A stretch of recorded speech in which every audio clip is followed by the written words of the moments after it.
Et bonjour chers amis, j'espère que vous allez bien. Je suis ravie de vous retrouver aujourd'hui pour vos projections du second semestre de l'année 2024. Déjà, on va aller voir la tendance sur cette longue période. Alors, pour cette fois-ci, pour ces projections semestrielles, je vous propose un format un peu différent de ce que j'ai fait précédemment, quelque chose peut-être d'un peu plus concis, d'un peu plus court, parce que vous avez bien sûr tous les mois vos taroscopes mensuels. Pour compléter tout ceci, vous pourrez me dire en commentaire le format que vous préférez. Donc, on va aller voir la partie professionnelle et la partie relationnelle comme je le fais habituellement. Ce sont des grandes lignes, des grandes tendances. Donc, gardez bien recul, distance et discernement. Vous pouvez aller voir les vidéos de votre signe solaire, ascendant ou lunaire, évidemment. Et vous pouvez en profiter également pour aller voir ou revoir les projections du premier semestre. Ça peut être intéressant d'aller voir un petit peu comment ça s'est passé, comment vous avez vécu les choses de façon rétrospective. Voilà pour cette introduction, j'en profite pour vous remercier infiniment pour vos likes, pour vos commentaires extrêmement touchants, pour vos encouragements, votre présence et pour tous vos abonnements. Merci à tous infiniment et on se retrouve tout de suite avec votre tirage. Et c'est à vous les Verseaux, bienvenue sur vos projections du second semestre. Je vais mettre tous ces jeux de côté pour le moment. Parce qu'on va commencer avec un arcane majeur du tarot de Marseille qui va nous montrer un peu l'ambiance, la toile de fond, l'énergie qui vous porte ce semestre, j'allais dire ce mois-ci. Alors, on continue parce que j'ai pas assez mélangé.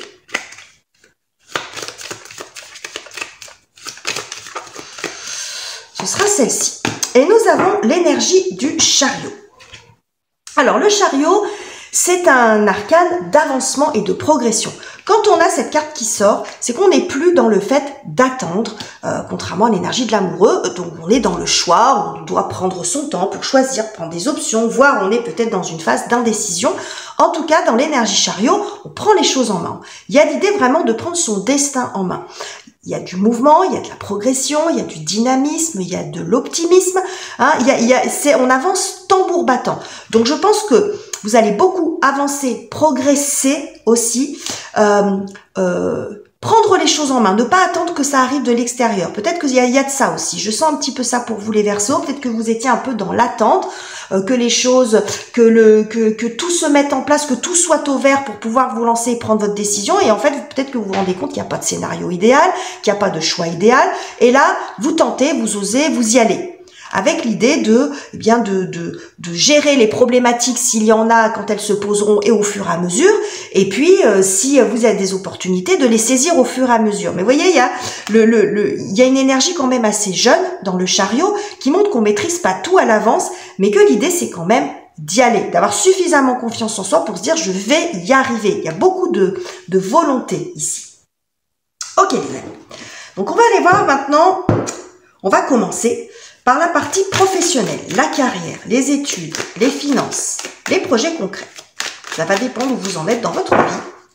Que vous soyez étudiant, actif, retraité, salarié, entrepreneur, ça va dépendre. Sans activité professionnelle, parents au foyer, etc. Alors, qu'est-ce que j'ai pour vous les Verseaux? La première carte va nous indiquer votre fil rouge, votre objectif, ce qui vous porte, ce qui vous mène sur cette période. Nous avons l'8 de coupe. Alors, à l'instar de chariot, on voit quand même cette notion de mouvement et de déplacement. Donc, vous avez un objectif précis, un espèce d'idéal en vous. Alors, ça peut être un idéal de vie, comme un idéal sur cette période. Un objectif précis, quelque chose qui vous tient particulièrement à cœur, que vous voulez atteindre et vous vous mettez en route, en marche pour atteindre cet objectif.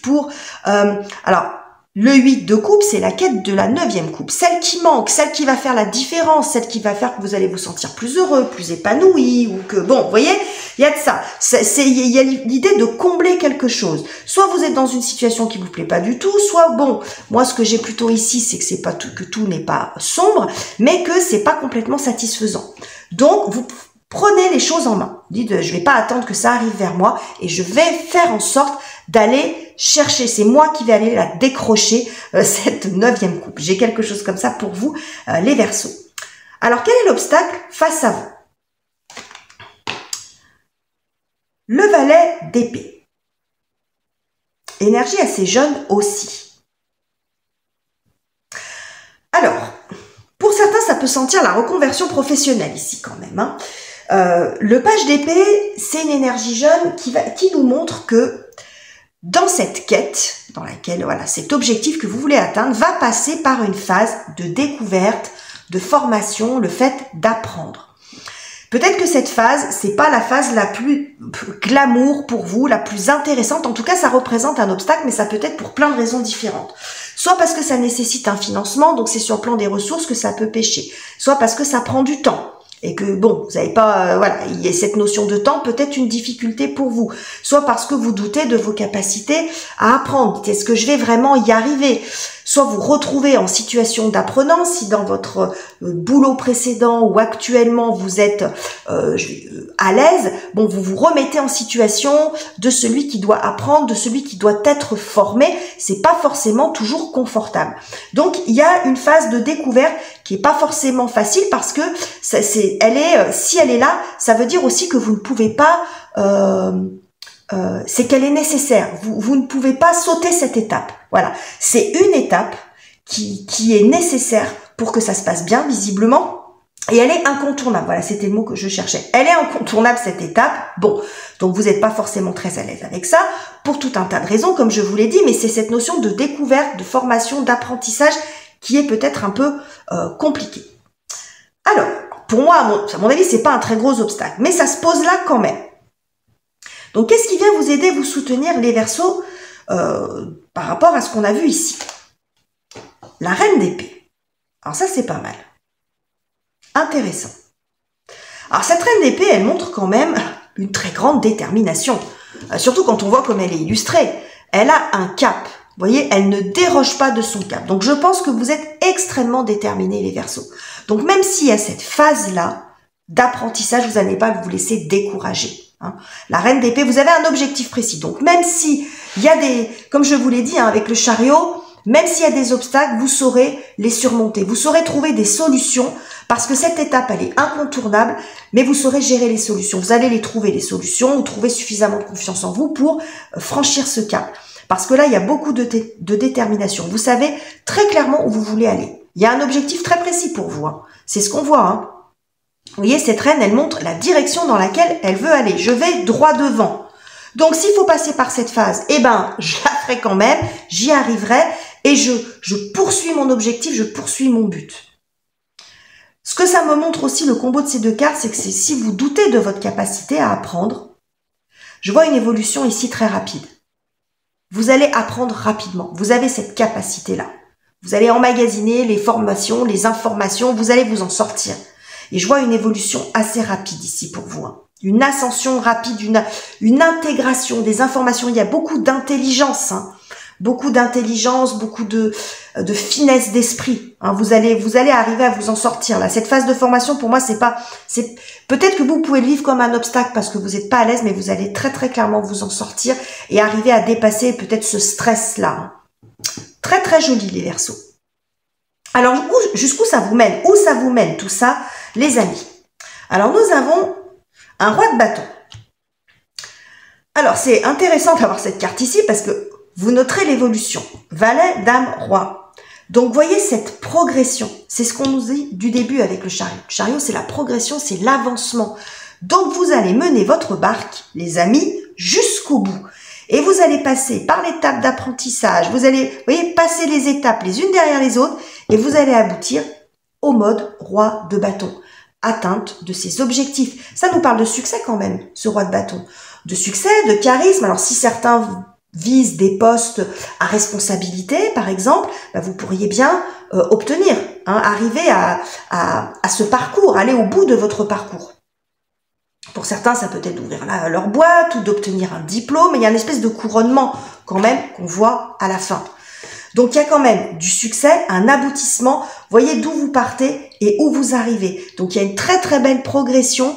Et quel que soit l'objectif que vous vous fixez, vous atteignez votre objectif. Alors après, il faut être réaliste quand même, les amis. Un objectif, si vous avez un objectif de vie particulier, vous pouvez vous fixer des étapes mois par mois. Et peut-être que sur ce semestre, vous allez arriver à une étape importante. Mais en tout cas, on voit que l'énergie que vous investissez vous permet, si vous d'atteindre votre 9e coupe.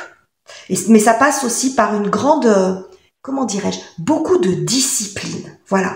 Vous êtes alors c'est pas vraiment dans votre énergie, les Verseaux. Vous n'êtes pas des gens extrêmement disciplinés. Mais là, ça vous tient tellement à cœur que vous allez tout mettre en œuvre. Et s'il faut être un petit peu plus discipliné, carré sur cette période, vous le ferez. C'est très très joli, les amis. Hein. Ça présage d'un beau parcours là sur ces 6 prochains mois. Donc on va faire la même chose sur la partie relationnelle. Donc vous et les autres, famille, amis, votre partenaire de vie. Ça peut nous apporter aussi un éclairage sur la façon dont vous traversez cette période. Les Verseaux, encore un petit peu, bien mélanger le jeu parce que je l'utilise pour tous les tirages, donc je veux que ça soit bien mélangé. Voilà. Alors, comme pour le premier tirage, on va prendre une carte qui va nous montrer votre fil rouge, votre objectif, ce qui vous porte sur ces 6 mois. 7 de bâton. Bon, l'affirmation de soi. Vous êtes prêt à y aller, vous êtes prêt à vous montrer, vous êtes prêt à vous défendre si on vous enquiquine. Il y a de l'affirmation d'une façon ou d'une autre. L'expression de soi, l'expression de sa personnalité. Pour moi, vous allez oser aussi. Alors en général, vous êtes des originaux, les Verseaux. Mais peut-être que vous étiez dans une phase où, bon, vous n'assumez pas votre originalité, où vous aviez du mal sur le plan du cœur ou de la séduction. Il peut y avoir de la réserve, de la timidité aussi. Bon, ben là, il y a l'idée d'oser quand même. Hein. Ces barreaux, ça peut être votre propre limite, la difficulté à s'exprimer, à s'assumer, quelque chose comme ça. Donc on a 2 sets ici qui se suivent. Donc, il y a beaucoup d'expressions de soi. Et aussi de défendre quelque chose. Voilà. Défendre quelque chose que vous avez peut-être obtenu. Hein. Il y a aussi de ça. Ou vous défendre pour obtenir quelque chose. Bon, on va voir, on va continuer. Quelle est la difficulté, l'obstacle face à vous? Le 6 de denier. Alors, si votre objectif, c'est d'arriver à aller parler à quelqu'un, d'aborder quelqu'un en particulier, ou même si vous n'avez personne en tête, mais d'être dans cette dynamique-là, dans cette démarche-là, vous pourriez avoir peur que ça ne soit pas bien reçu, hein, que de beaucoup donner, vous, mais de ne pas recevoir l'équivalent en retour. On peut avoir de ça. Ce que ça nous montre également, c'est que si vous êtes déjà dans une relation, en lien avec quelqu'un, la relation à laquelle vous pensez, qu'elle soit amoureuse, amicale ou autre, comme je vous l'ai dit, ça peut être aussi familial, parents, enfants, frères, sœurs, etc. C'est que vous vous sentez redevable envers quelqu'un. Donc, ici, peut-être que le fait de vous sentir redevable commence à vous peser, mais c'est quand même un défi pour vous. Vous avez besoin de plus d'espace d'expression, un espace de liberté. Ici, il y a quand même l'idée de se défendre. Mais ce qui vous empêche de vous imposer, c'est que vous vous sentez redevable envers quelqu'un. Peut-être de vivre votre propre vie, d'avoir un peu plus de liberté, c'est quand même ce qu'on voit ici avec ces barreaux. Vous vous sentez redevable envers quelqu'un ou quelqu'un vous fait sentir que vous êtes redevable envers lui ou elle. Donc ça peut être un membre de votre famille, vous prenez en charge quelqu'un ou vous lui devez quelque chose, mais finalement, cette espèce d'accord comme ça ou de façon de fonctionner est un peu empêchante pour vous. Et c'est tellement présent que vous avez du mal à vous exprimer vous-même. Vous voyez, j'ai cette notion de redevabilité hein, envers quelqu'un. Bon, donc vous prenez la version qui vous parle le plus. Ou vous vous sentez redevable globalement envers les gens. Vous n'osez pas. Vous n'osez pas... j'ai quand même une notion de réserve aussi pour certains d'entre vous, les amis.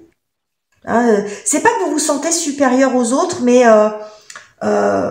Il y a aussi ces 2 personnages qui sont exactement les mêmes, donc qui ne se distinguent pas. Et vous avez d'autres choses à montrer et vous n'osez peut-être pas vous exprimer. Il peut y avoir aussi de ça, les amis. Donc, qu'est-ce qui vient vous aider, vous soutenir, en fin de compte, sur cette période? Le 5 de bâton, c'est cohérent. C'est très cohérent.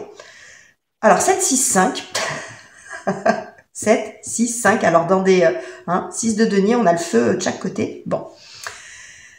Le 5 de bâton, c'est la carte des discussions un petit peu animées, des débats, de la rivalité, hein, il peut y avoir de ça aussi.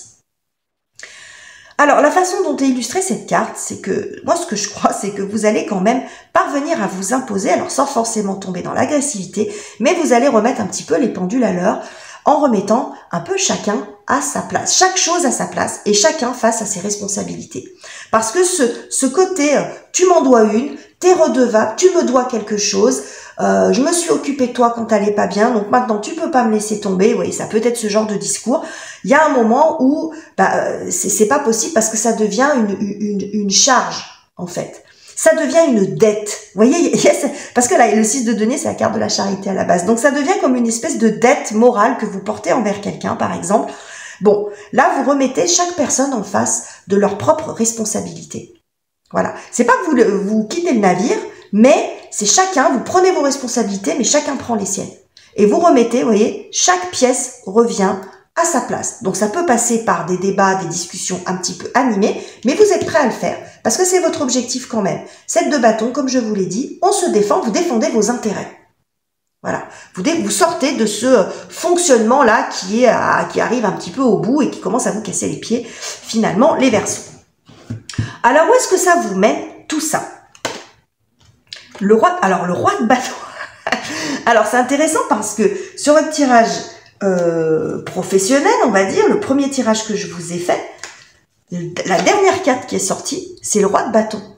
Donc, en fait, votre objectif principal de cette deuxième partie d'année, c'est le roi de bâton, les amis. Vous voulez être un roi de bâton. Bon, pas visiblement, vous allez y arriver, hein, parce que c'est ce qu'on a ici. Roi de bâton, c'est vraiment l'affirmation de soi. Et surtout, vous prenez le lead de votre propre vie. C'est vous qui menez la danse. Hein, là, on a l'impression quand même que ce personnage, quand on regarde bien, c'est le même. Sauf que là, il n'est plus du tout derrière les barreaux. Il avance, hein, et puis là, bon, alors dans l'histoire de ce tarot, ça représente un général de je ne sais plus où, hein, j'ai plus en tête les noms, mais c'est lui qui mène la danse, c'est lui qui donne le rythme, qui donne la cadence. Donc l'idée, c'est pas forcément de mener tout le monde, mais c'est vous donner la cadence de votre propre vie, c'est vous reprenez les rênes de votre propre vie. Et ça ne veut pas dire que vous laissez tomber tout le monde, mais il y a vraiment cette notion de leadership et de faire les choses comme vous le sentez. Et de ne pas faire les choses parce que vous êtes un peu piégé ou redevable à quelqu'un. C'est vraiment ce que j'ai ici pour vous, les Verseaux. C'est un tirage qui est extrêmement intéressant et on voit une très très belle évolution. Donc je pense qu'il y a des changements très importants pour vous et beaucoup d'affirmation de vous-même dans les deux domaines de vie, j'ai envie de dire, parce qu'on a vraiment ce roi de bâton là qui est là à chaque fois en bout de course et en aboutissement de toutes les actions que vous mettez en place précédemment. Donc voilà les messages que j'avais pour vous les Verseaux. J'espère que ces tirages vous auront plu. N'hésitez pas à commenter, liker, vous abonner si ça n'est pas encore fait. Je vous quitte ici, je vous embrasse chaleureusement les amis et on se retrouve très bientôt pour de nouveaux tirages.